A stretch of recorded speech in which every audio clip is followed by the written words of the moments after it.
আসসালামু আলাইকুম প্রিয় শিক্ষার্থী, আজকের এরপরে আমরা ভূগোল ও পরিবেশের সপ্তম অধ্যায় টাইপ 2 এর কোশ্চেন আলোচনা করব। তো আমাদের টাইপ 2 এর বিষয়টা কি আমরা একটু দেখে নিই। দেখো বলতেছে যে অভিবাসন ও অভিবাসনের সুফল ও কুফল। আচ্ছা, আমাদের 5 নম্বর কোশ্চেনটা একটু দেখি। দেখো 5 নম্বর কোশ্চেন বলতেছে যে গ্রাম থেকে মানুষের শহরে আসা কোন ধরনের অভিবাসন। আচ্ছা, গ্রাম থেকে শহরে আসতেছে মানে কি, আমাদের দেখো যে আমাদের পুরো দেশটা, এই দেশের মধ্যে থেকে মনে করো আমাদের এখানে একটা গ্রাম আছে, এখানে একটা শহর আছে, তো এইখান থেকে এইখানে অভিবাসন করতেছে মানে কি এখানে থেকে এখানে গমন করতেছে মানে কি, তাহলে আমাদের এটা অভ্যন্তরীণ না? এটা তো আমাদের অভ্যন্তরীণ। তাহলে আমরা বলতেছি কি অবাধ আন্তর্জাতিক বলপূর্বক, এটা হচ্ছে আমাদের কি অভ্যন্তরীণ। কি এটা হচ্ছে আমাদের রাষ্ট্র অভ্যন্তরীণ। কি রাষ্ট্র অভ্যন্তরীণ। আচ্ছা, অবাধ কোনটা? দেখো যে যেখানে কোনো বাধা নেই। মনে করো যে তুমি একটা স্কলারশিপ পাইছো একটা দেশে পড়তে যাওয়ার জন্য, সেখানে কি তুমি গমন করবা মানে কি এই যে আমার দেশ থেকে তুমি অন্য দেশে চলে যাবা, এটা হচ্ছে কি আমরা বলতেছি অবাধ অভিবাসন।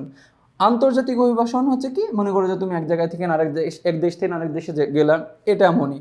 আর বলপূর্বক অভিবাসন মানে কি, মনে করো যে বলপূর্বক অভিবাসন বলতে এখানে আমি একটা উদাহরণ দিয়ে বলি যে আমাদের 1971 সালে মুক্তিযুদ্ধের সময় যে আমাদের দেশে যে 1 কোটি প্রায় হচ্ছে কি যে 90 লাখ যে মানে কি যে মানুষ যে ইন্ডিয়াতে মানে কি ভারতে যে আশ্রয় গ্রহণ করেছিল, এটাকে আমরা বলছি কি বলপূর্বক অভিবাসন। মানে কি যে ওরা আমাদের দেশে কোনো হচ্ছে নিরাপত্তা পেয়েছিল না, তার জন্য ওইখানে মানে কি গমন করেছে।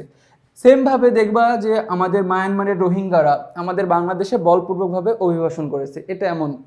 এরপরে আমাদের 6 নম্বর কোশ্চেনটা বলতেছে যে জনসংখ্যার হ্রাস বৃদ্ধির নির্ভর করে কোনটির উপর।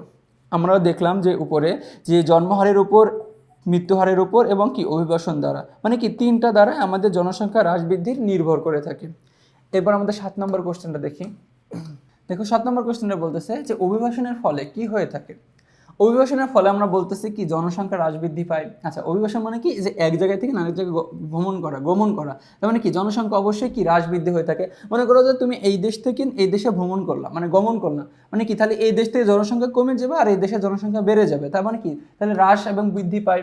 এরপরে বলতেছে যে উন্নয়নের ধারা পরিবর্তন হয়। এখন দেখো যে তুমি এই দেশ থেকে এই দেশে গমন করতেছো, মনে করো যে এই দেশের অর্থনৈতিক অবস্থা ভালো না আর এই দেশের অর্থনৈতিক অবস্থা ভালো, তুমি এই অর্থনৈতিক অবস্থা উন্নয়নের জন্য তুমি এই দেশে গমন করতেছো, তার মানে বলতেছি আমরা যে উন্নয়নের ধারা পরিবর্তন হয়, মানে কি এখানে গিয়ে তুমি উন্নয়নের ধারাটা পরিবর্তন করতেছো। 3 নম্বর বলতেছে কি সামাজিক মান পরিবর্তন হয়। আচ্ছা, কি এখান থেকে তুমি যখন এখানে যাবা তাহলে একটা এইখানে স্থানের সামাজিক একটা মানটা পরিবর্তন হবে, তার মানে বলতেছে কি 1, 2 এবং 3টা, মানে কি ঘ নম্বর। এরপরে 8 নম্বর কোশ্চেনটা বলতেছে, দেখো আচ্ছা 8 নম্বর কোশ্চেনটা বলতেছে যে রোমান একটি ভালো চাকরি পেয়ে স্পেনে পাড়ি জমান। দেখো আমাদের দেখো যে উনি মানে বিষয়টা এমন কি বাংলাদেশ থেকে কি এই যে স্পেনে পাড়ি জমাচ্ছে, তার মানে কি এই যে কোন ধরনের অভিবাসন, আমরা একটু আগে বলছিলাম যে এটা মূলত অবাধ। কি যে অবাধ, দেখো যে এটা কোনো ধরনের বাধা নেই, তো মানে কি যে ভালো চাকরি পেয়েছে, সেই চাকরির সুবিধাতে তিনি হচ্ছে কি এই বাংলাদেশ থেকে স্পেনে পাড়ি জমাচ্ছে। এখন বলছে তিনি সেখানকার নাগরিকত্ব গ্রহণ করেন। কি তিনি সেখানকার নাগরিকত্ব গ্রহণ করেন। রোমানের এ ধরনের অভিগমনকে কি বলা হয়? আমরা বলতেছি এই নম্বর যে অবাধ অভিগমন, 2 নম্বর কি বলপূর্বক, নাকি হচ্ছে 3 নম্বর আন্তর্জাতিক অভিগমন। আমরা বললাম এটা হচ্ছে কি অবাধ অভিবাসন। আচ্ছা, বলপূর্বক কোনটা? আমরা বললাম যে বলপূর্বক মানে কি যে কোনো রাজনৈতিক পরিস্থিতি খারাপ হলে একটা দেশের মানুষ যখন কি ওই দেশে ভালো মতন মানে হচ্ছে কি নিরাপত্তা পাচ্ছে না, অন্য দেশে গিয়ে যখন অবস্থান করতেছে সেটাকে আমরা বলতেছি কি বলপূর্বক অভিবাসন। আর আন্তর্জাতিক অভিবাসন কি মানে কি এক দেশ থেকে অন্য দেশে গমন করা, সেটাকে আমরা বলছি আন্তর্জাতিক অভিবাসন। মানে কি তাহলে 1 এবং 3, তার মানে কি এখানে 1 এবং 3 হচ্ছে কি খতে। এরপর আমরা 9 নম্বর কোশ্চেনটা দেখি। দেখো 9 নম্বর বলতেছে গন্তব্য স্থান ভেদে অভিগমন কত ভাগে ভাগ করা যায়। আচ্ছা, যে গন্তব্য স্থান ভেদে অভিগমনকে কত ভাগে ভাগ করা যায়। আমরা জানি যে গন্তব্য স্থান ভেদে অভিগমনকে মূলত 2 ভাগে ভাগ করা যায়, যে গন্তব্য স্থান ভেদে। এরপরে আমাদের একটা উদ্দীপক আছে, উদ্দীপকটা পড়ে 10 নম্বর প্রশ্নের উত্তর দিতে বলতেছে। দেখো এখানে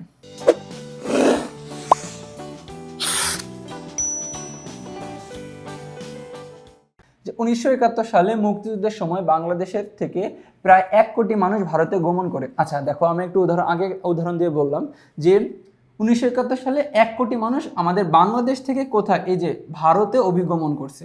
কি যে আমাদের দেশে দেখো মুক্তিযুদ্ধের সময় আমাদের দেশে মানুষ ওরা কি সুরক্ষিত ছিল না, তার জন্য ওরা বাংলাদেশ থেকে এই ভারতে কি করছে অভিগমন করছে, মানে কি এইখান থেকে এইখানে মাইগ্রেশন করছে। এখন বলতেছে যে উদ্দীপকে বাংলাদেশের থেকে ভারতে গমন কোন ধরনের অভিগমন? আমরা বলতেছি এটা হচ্ছে কি যে বলপূর্বক, কি বলপূর্বক অভিগমন হয়ে থাকে, এটাকে আমরা বলতেছি মূলত বলপূর্বক অভিগমন। ঠিক আছে, এরপর আমাদের 31 নম্বর কোশ্চেনটা কি বলতেছে, আচ্ছা 31 না সরি 11 নম্বর কোশ্চেনটা বলতেছে যে কক্সবাজারের আশ্রয় গ্রহণকারী রোহিঙ্গাদের ক্ষেত্রে প্রযোজ্য। আচ্ছা দেখো, কক্সবাজারের যে রোহিঙ্গা, আমরা মিয়ানমার থেকে যে আমাদের যে রোহিঙ্গারা আমাদের দেশে যে গমন করেছে, এটা কোন ধরনের? তারা মূলত কি শরণার্থী। আচ্ছা শরণার্থী বলতে কি বোঝাতেছে, যে মনে করো যে একটা দেশ থেকে আর একটা দেশে, আমাদের দেশে মানুষ ঘুরতে এসছে অথবা বেড়াতে আসছে, আমাদের দেশের কি সৌন্দর্য দেখতে এসছে, তারা মূলত কি আমরা বলতেছি কারা হচ্ছে কি শরণার্থী, কি তারা শরণার্থী। তাহলে কি তারা তো আমাদের দেশে ঘুরতে আসে না, অথবা কি দেখো আমাদের দেশে সৌন্দর্য দেখতে আসে না রোহিঙ্গারা, তারা অবশ্যই কি তাদের দেশে সুরক্ষিত ছিল না, তার জন্য আমাদের দেশে কি চলে এসেছে, এটাকে আমরা বলতেছি তারা উদ্বাস্তু। দেখো তাদের কি ওই সময় কোনো বাড়ি ঘর ছিল না, তার জন্য তাদেরকে আমরা বলতেছি কি উদ্বাস্তু। তারপরে 3 নম্বর বলতেছে এখানে বলপূর্বক অভিবাসন ঘটেছে। দেখো আমরা বলপূর্বক অভিবাসন বলতে কি বললাম, যে তারা তাদের দেশে কি রাজনৈতিক পরিস্থিতির কারণে কি যে সুবিধা পাচ্ছে না অথবা তাদের উপর নির্যাতন করছে, তার জন্য কি তারা ওই স্থান ছেড়ে অন্য স্থানে চলে এসেছে, এটাকে আমরা বলছি কি বলপূর্বক অভিবাসন। তার মানে আমি বলতেছি যে তারা শরণার্থী না, তার মানে কি তাহলে শরণার্থী না, তারা হচ্ছে কি উদ্বাস্তু এবং এখানকার বলপূর্বক বাসন ঘটেছেন। তার মানে কি 2 এবং 3 আনসার, 2 এবং 3 হচ্ছে কি গতে।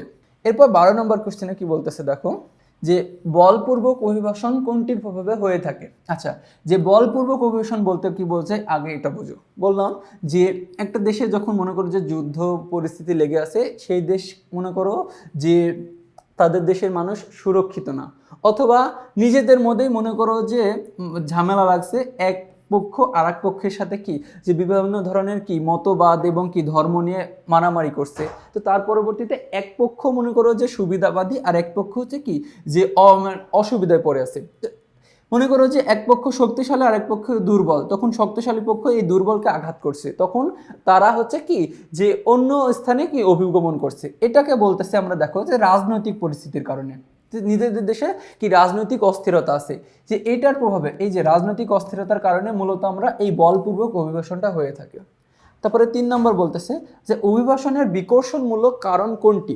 আচ্ছা অভিবাসনের 2টা কারণ আছে, একটা আকর্ষণমূলক আছে আর একটা বিকর্ষণমূলক আছে।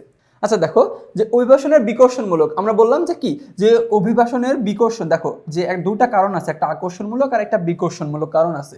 এখন বলতেছে অভিবাসনের এখানে বিকর্ষণমূলক কারণ কোনটি, এক অর্থনৈতিক মন্দা, শিক্ষা ও স্বাস্থ্যের সুযোগ লাভ, কর্মসংস্থানের সুবিধা, নাকি হচ্ছে কি যে বাজারের সুবিধা।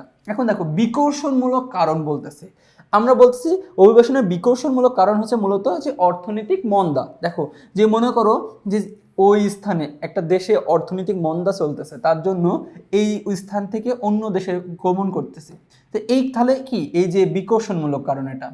আর যদি কি আকর্ষণমূলক কারণ কি যে কর্মসংস্থানের সুবিধা থাকলে যদি বলতো তাহলে সেটা আমাদের আকর্ষণমূলক কারণ হতো। এখন 14 নম্বর দিয়ে দিছে দেখো যে অভিবাসনের আকর্ষণমূলক কারণ কোনটি, কি যে অভিবাসনের আকর্ষণমূলক কারণ কি কর্মসংস্থান, জনসংখ্যা বৃদ্ধি, প্রাকৃতিক দুর্যোগ, নাকি অর্থনৈতিক মন্দা। আমরা বুঝতে পারতেছি অভিবাসনের আকর্ষণমূলক কারণ হচ্ছে মূলত এই যে কর্মসংস্থান, কি যে কর্মসংস্থান হচ্ছে কি আকর্ষণমূলক কারণ।